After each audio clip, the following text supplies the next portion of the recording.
அனைவருக்கும் வணக்கம். நான் பிரபாகர் ஜோதிடர். ஓம் சிவாய நமக. சிவசக்தி திருச்சிற்றம்பலம். இப்போ நான் என்ன சொல்ல போகிறேன்னா, இந்த ஆவணி மாதத்தில் சதுர்த்தி அன்று சந்திரனை பார்க்கக்கூடாது என்று முன்னோர்கள் ஒரு குறிப்பு எழுதியிருக்காங்க. அதை பற்றி விளக்கம் சொல்கிறேன். எனக்கு தெரிஞ்சு வச்சுங்க, நல்லது. ஒவ்வொரு மாதத்திலும் சதுர்த்தி திதியானது வளர்பிறை சதுர்த்தி, தேய்பிறை சதுர்த்தி என்று 2 நாட்களில் வரும். அன்றைய தினத்தில் விநாயகரை வழிபாடு செய்வது மிகவும் சிறப்பான பலன்களை தரும். ஆனால் ஆவணி மாதத்தில் வரும் சதுர்த்தி அன்று சந்திரனை பார்க்கக்கூடாது என்று முன்னோர்கள் வழக்கத்தில் உள்ளது. அதற்கான காரணம் என்ன என்பது பற்றி இப்போ சொல்கிறேன், கேளுங்க.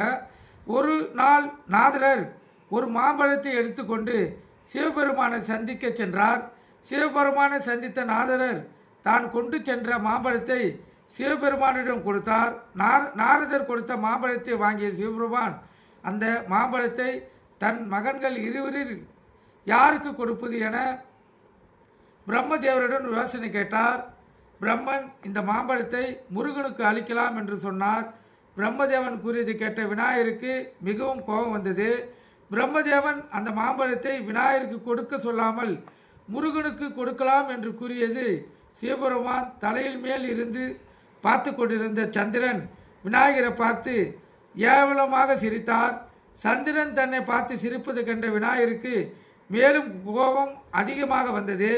உடனே விநாயகர் கோபமாக, பெரியோர் முன்னிலையில் என்னை சிரித்து கேலி செய்த உனது ஒளி உலகில் பரவக்கூடாது என சபித்தார்.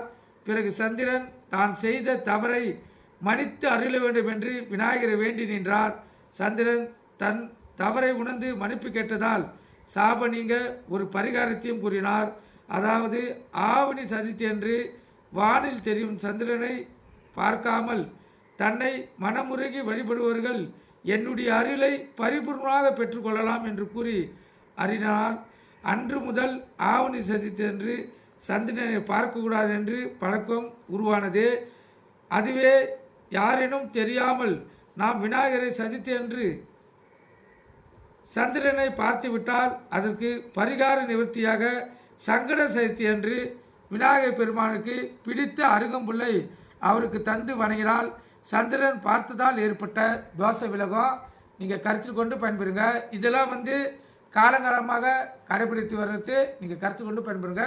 நன்றி, வணக்கம். வாழ்க வளமுடன். திருச்சிற்றம்பலம், செம்பொன்னம்பலம், திருஅம்பலம். ஓம் சிவாய நமக. நம சிவாயவாக. நன்றி, வணக்கம். வாழ்க வளமுடன்.